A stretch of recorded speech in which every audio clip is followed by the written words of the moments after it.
Este ano foi marcado por catástrofes naturais no mundo todo. Rio de Janeiro, Austrália e Japão perderam centenas de vidas em tragédias imprevistas. Como a mídia cobre catástrofes naturais? Às vezes ela é muito sensacionalista? Esse é o tema no Mídia em Pauta de hoje.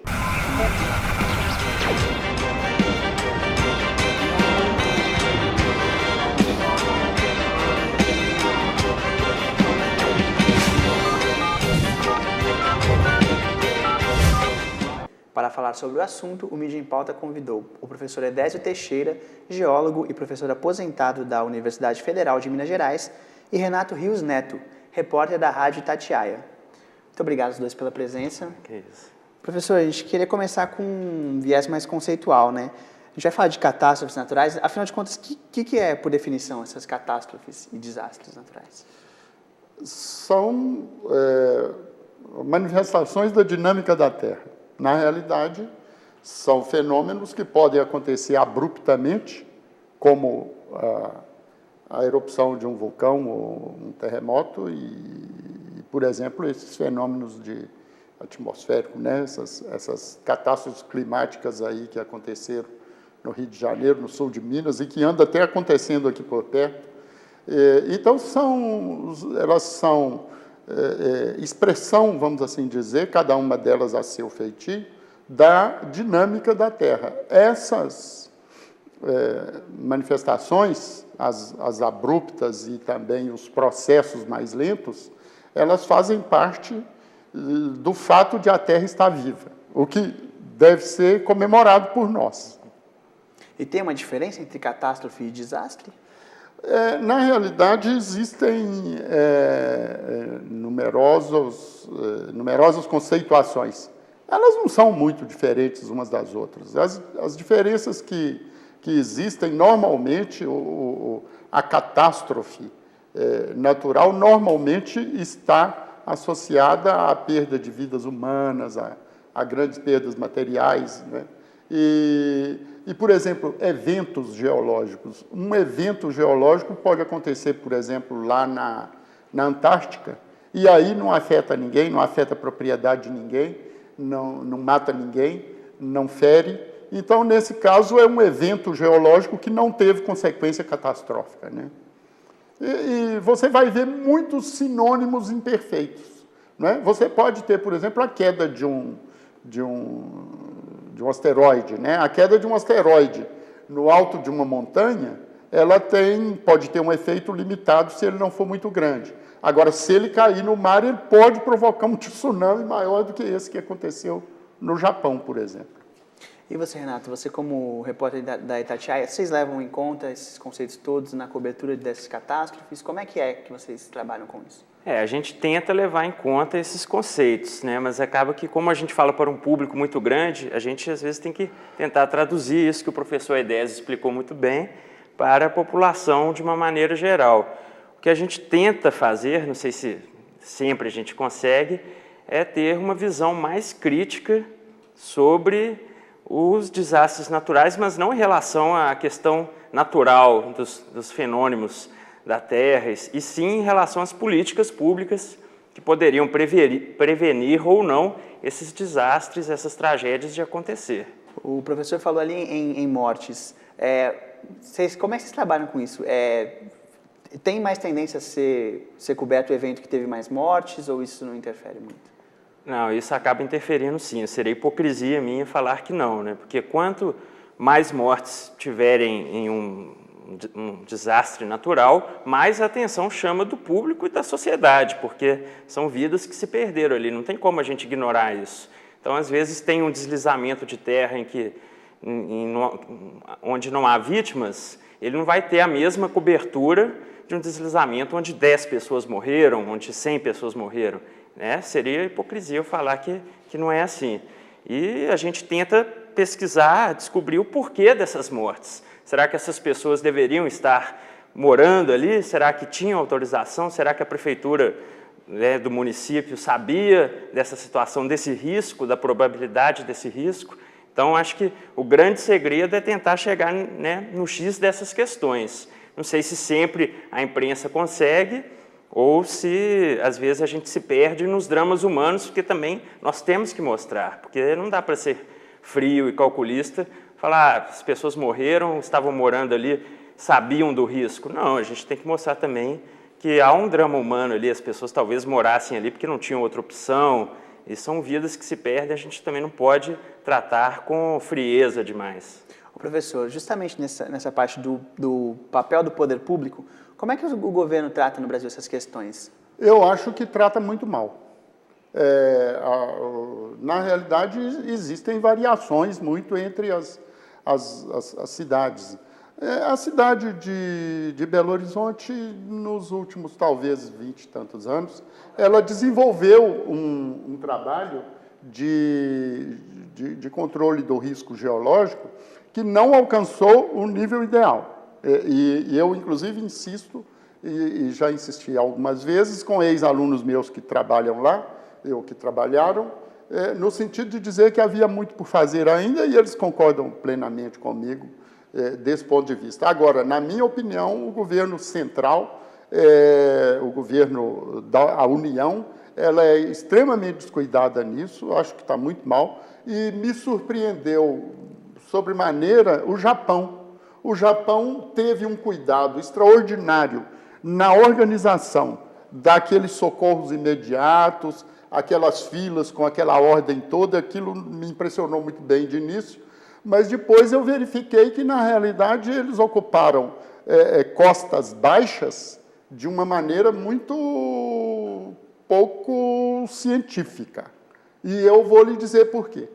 A Austrália é um subcontinente, né? É um continente que está numa situação muito parecida com a do Japão em relação aos tsunamis, em relação às ondas grandes que chegam à Austrália. Se você for estudar a história dos tsunamis que está publicada no país, Austrália, você vai ver que tem tsunamis de até 100 metros de altura. Então, e na realidade, o que acontece? Isso no Japão é muito comum. E eu tenho insistido em dizer, por exemplo, o seguinte, que esse negócio de a gente achar que o Atlântico é livre de tsunami é um perigo, porque, na realidade, foi um tsunami que provocou mais mortes em Lisboa em 1755. Quer dizer, essas ondas gigantes, né? E, na realidade, nada impediria que aquele terremoto que provocou as ondas que destruíram Lisboa pudesse encaminhar uma vaga poderosa na direção da América do Sul. Em 1960, houve um grande acidente, um grande terremoto na costa do Chile. Na costa do Chile, ele matou 5.000 pessoas. No dia seguinte, 20 horas depois, ele matou 220 pessoas no Japão. Então, a onda percorreu o Oceano Pacífico a mais ou menos 700 e tantos quilômetros por hora, a onda. Isso não significa que é água que está percorrendo essa velocidade toda, não. É a onda que passa pela água, né? Então, na realidade, esse acidente teve repercussão do outro lado do Pacífico, no caso. No caso do Rio de Janeiro, se vocês prestarem atenção a uma imagem do Google Earth hoje, você vai notar o seguinte, que quando houve escorregamento no alto da encosta, nenhum fundo de vale escapou. De modo que, se eu tiver que escolher entre fundo de vale e crista da serra, eu prefiro ficar na crista da serra. Porque na crista da serra eu ainda tenho uma chance melhor. Agora, me surpreendeu muito a imprensa não ter insistido numa pergunta fundamental. Eu digo que eu não vi essa pergunta em várias das emissoras que fizeram a gente pode deixar essa pergunta para o próximo bloco, porque é justamente sobre o Rio de Janeiro o próximo bloco. Tá ok? Muito bem. Nós vamos para um rápido intervalo e voltamos já para o segundo bloco do programa.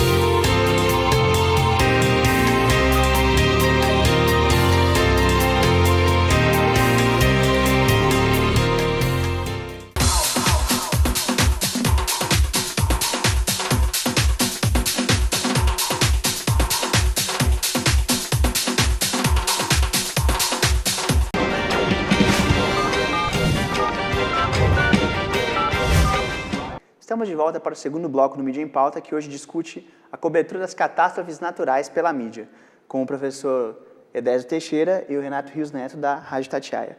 Então, professor, a gente foi para o intervalo com aquele mistério no ar. Qual que é a pergunta que não quer se calar? A pergunta que, na meu juízo, não foi feita, eu, pelo menos, não a percebi nas emissoras de televisão e nos próprios jornais, que é o seguinte: e se a central nuclear de Fukushima estivesse em cima do foco do terremoto? Quer dizer, se ela estivesse no que os geofísicos chamam de epicentro.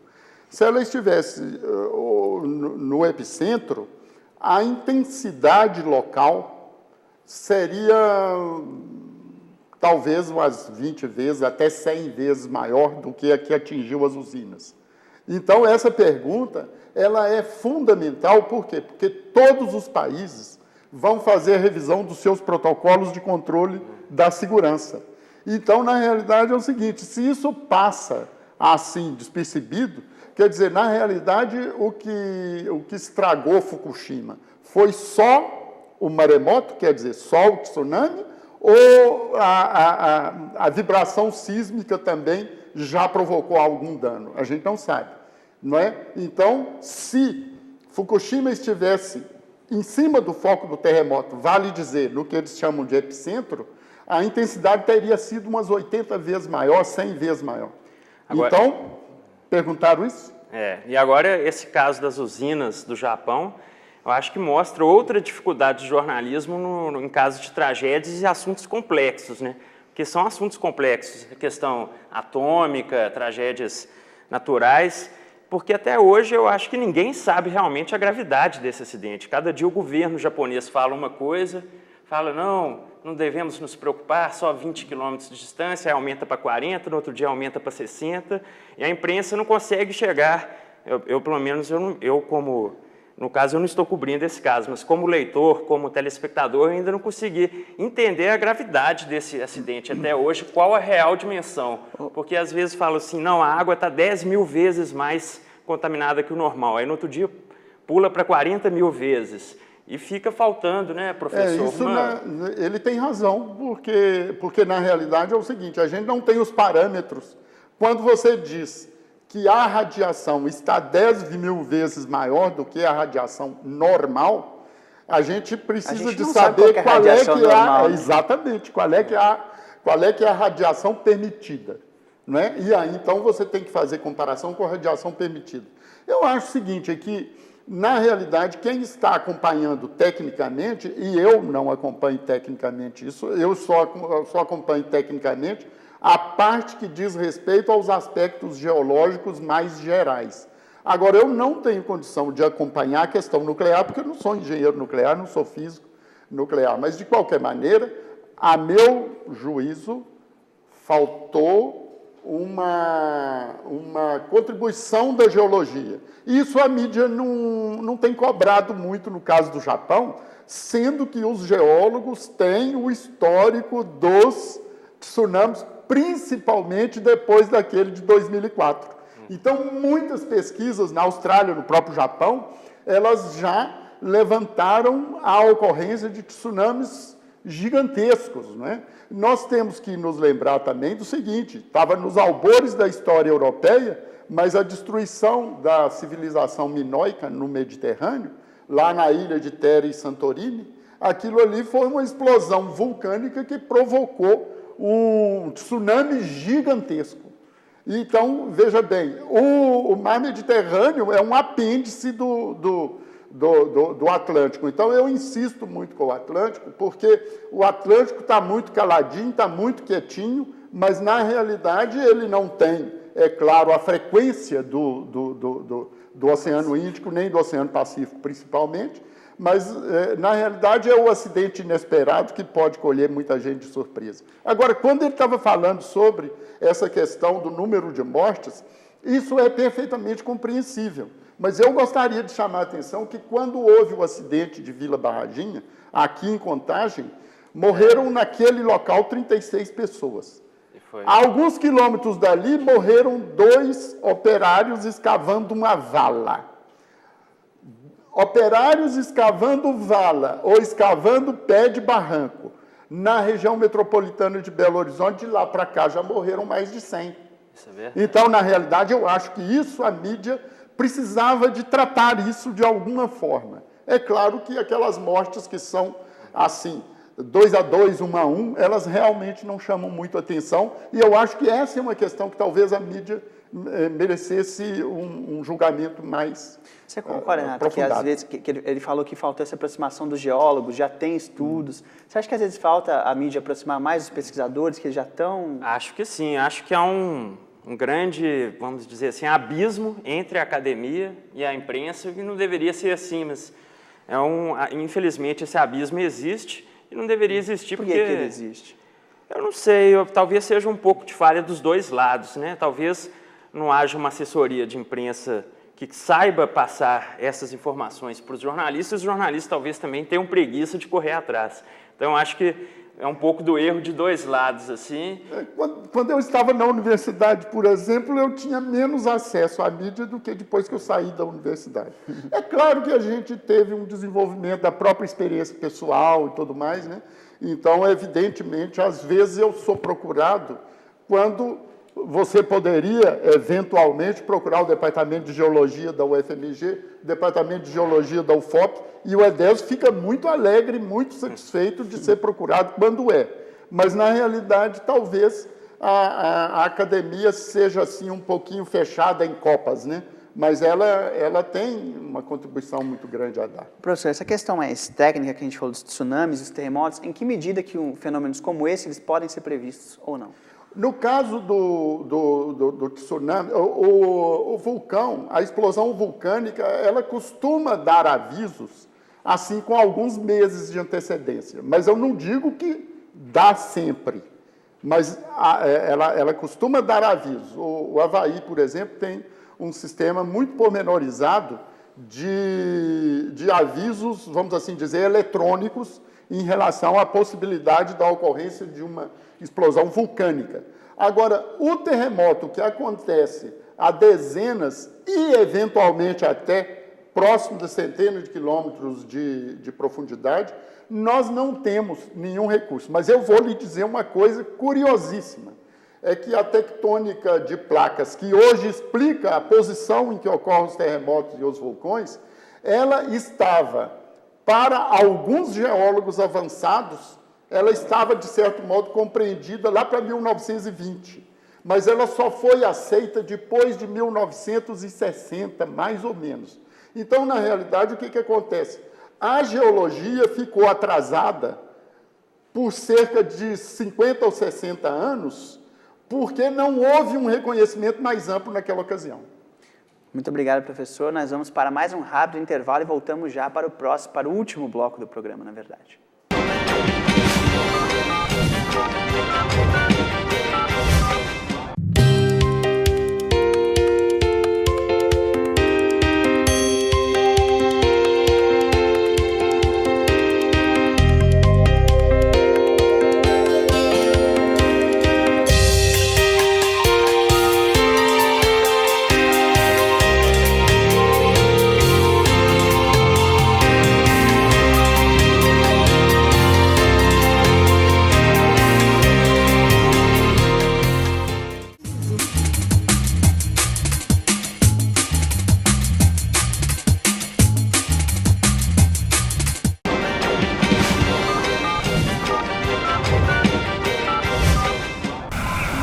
Você acompanhou as tragédias no Rio de Janeiro no início do ano?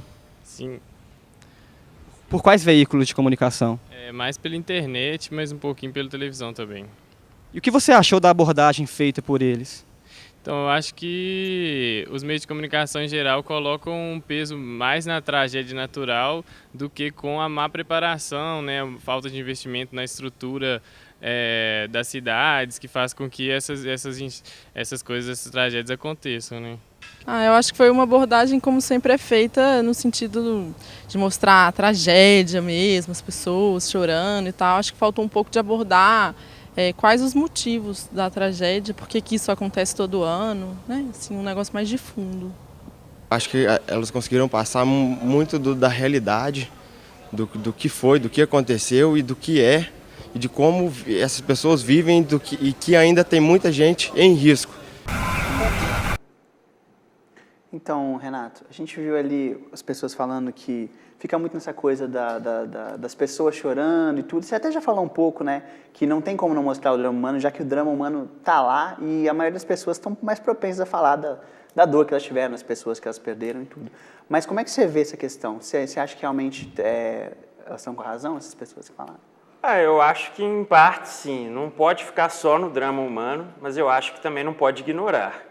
Eu acho que as questões de fundo têm que ser exploradas, a questão política, a questão dos investimentos públicos, a questão natural, geofísica, porque realmente foi um volume de água muito acima do normal, mas também se você ignorar o drama humano, você está sendo insensível no caso do Rio, milhares de vidas que se foram, né? Até no caso da Itatiaia, que é onde eu trabalho, a repórter Camila Dias esteve lá, foi nossa enviada especial, e em uma entrada dela ao vivo, ela chorou no ar. Ela acabou se emocionando de estar ali no meio de tanta dor e sofrimento, né? Ela estava narrando como estava o cenário lá na cidade, lama para tudo que é lado, dezenas, centenas de corpos, e ela acabou se emocionando. Muita gente criticou e muita gente achou interessante, mas eu acho que o repórter é um ser humano. Eu não a condeno pelo fato dela ter chorado no ar. Tem aquela figura, né, do jornalista tem que ser sério, né? Não pode. Muita gente falou, não, mas assim perde credibilidade. Eu acho que o ser humano não... Você já passou por uma situação parecida, né, Renato? De chegar a chorar no ar, não, mas eu já me emocionei muito. Já me emocionei muito em questões de tragédias, porque é difícil fugir do clichê, porque você está ali no meio de tanto sofrimento. Eu já fiz várias enchentes ali na região da Tereza Cristina, pessoas que perdem tudo. Claro. E não tem como você ignorar o sofrimento alheio e ficar estritamente na cobertura técnica. É difícil, né? Eu acho que tem algumas análises que você tem que fazer. Eu tinha falado sobre a questão do fundo do vale. Então, veja bem, o fundo do vale, praticamente todos eles têm um problema de risco de posição. Quer dizer, o escorregamento pode não estar ocorrendo ali, mas pode vir de cima. Não é verdade? Então, se você olhar a tal imagem do Google que foi atualizada para a região de Teresópolis, você vai notar que houve vários escorregamentos vindo de cima. Eles têm a forma de pena de pássaro, né? Você olhando de cima assim. Então, todos eles se reuniram no fundo. Então, na realidade, eu gostaria de chamar a atenção, talvez seja interessante para a mídia, é o seguinte, é que a humanidade é um pouco aquela criança que está debruçada à janela. Criança debruçada à janela pode estar no 10º andar e pode estar no térreo. Quer dizer, ela pode, de fato, não estar correndo risco maior, pode estar a meio metro do chão, mas pode estar a 20 metros do chão. E a humanidade é um pouco isso em relação a alguns fenômenos geológicos. Professor, nós somos frágeis, né? Então, eu acho que é bom a mídia explorar essa questão. Essa tragédia na Avenida Tereza Cristina, que o Renato falou, você podia explicar melhor para a gente, mais para situar também o nosso telespectador? Olha, eu previ essa ocorrência no meu livro Geologia Urbana para Todos, na página 81, 82, se não me engano, quando eu digo, em 1999, que a solução da Tereza Cristina não me parecia ideal. Eu estava falando com elementos insuficientes para ser muito mais conclusivo. Mas a gente tem a obrigação de falar. A nossa consciência nos cutuca para dizer alguma coisa que pode acontecer e que devia ser evitada. Então, eu acho o seguinte, é que nós ainda não estamos no Brasil numa forma de controlar as inundações, principalmente, o melhor exemplo disso, o melhor ou o pior exemplo disso, é a cidade de São Paulo, onde eu tenho inúmeros amigos, onde eu sei que está concentrada a maior, vamos assim dizer, o maior aparato institucional, científico, técnico do Brasil, sem dúvida nenhuma, e eles não dão conta de controlar as inundações do Tietê. A meu juízo, não é apenas uma questão científica. É uma questão científica, é uma questão técnica, mas é uma questão de lógica da gestão. Então, essa lógica da gestão está falhando, na minha opinião, em São Paulo e falha também em outros locais, como no caso de Belo Horizonte, tem alguns locais, ela falha também. E a mídia nisso, Renato? Eu acho que a mídia deve fazer a ponte entre apontar o que o senhor está falando aqui agora e mostrar isso para a população, que não é só uma questão natural, tem a questão da gestão política, a questão de escolhas que foram feitas, né, que acabam influindo. Igual inclusive o senhor com falou matérias que não necessariamente tenham que acontecer logo depois do ocorrido, mas ao longo do ano você compor, vamos assim dizer, toda uma trajetória de argumentações lógicas em torno dessa questão. E temos de ser justo também, que o senhor falou no início do programa, Belo Horizonte melhorou muito nesse sentido. O programa Vila Viva, com certeza. O número de mortes nem se compara, né, professor, em questão de anos atrás. Mas eu tenho dito para o pessoal o seguinte, Belo Horizonte de fato melhorou e nós precisamos de reconhecer isso, mas a gente tem que ter humildade para dizer o seguinte, espere aí, aconteceu aqui com a intensidade que aconteceu no caso de Teresópolis ou no sul de Minas, nós podemos estar nesse ponto dando um pouco de sorte também.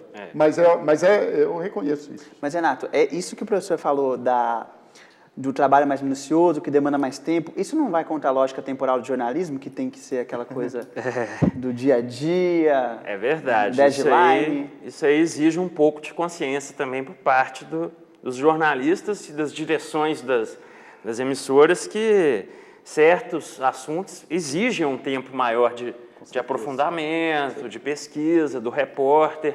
Então, o repórter fica entre a cruz e a espada, porque ele tem que produzir a questão factual, porque não dá para parar, e ao mesmo tempo fica essa necessidade de aprofundar em certos assuntos para não deixar morrer o assunto, principalmente, não deixar não falar só no dia que choveu. Exato. No dia que chove, enche de repórter na Tereza Cristina, né? Todo mundo lá, entrevistando todo mundo, e depois... Eu gostaria de lembrar a gripe aviária que veio lá da Ásia, passou pela Europa, não sei mais aonde, matou 158 pessoas. Um acidente geológico mata 20 mil de uma vez. Então, o ter matado 158 pessoas, a gente lamenta pelas 158, mas aplaude a Organização da Medicina Mundial, que conseguiu conter a esses níveis. Tá certo? Então, na realidade, quer dizer, esse século já perdeu mais de 10 milhões de pessoas. Com acidente geológico, os visíveis e os invisíveis. Tá ok. Gente, nosso tempo, infelizmente, ele está encerrado. Gostaria de agradecer muito a presença do professor Edésio, Renato, muito obrigado por terem vindo. O assunto rende. Com certeza, muito tempo. Mas isso dá prêmio ESSO, dá prêmio não sei o quê, porque na realidade é o seguinte, você começa a dizer, a criança está de pendurada à janela. Ela está no 10º andar ou está no 1º? A grande questão. Na verdade, então, tá certo. A questão é essa. Muito obrigado. Tá ok. Muito obrigado você aí de casa. Mande sugestões e críticas para o nosso e-mail, siga-nos no Twitter e acompanhe nossos programas pela internet. Eu vou ficando por aqui e até a próxima semana.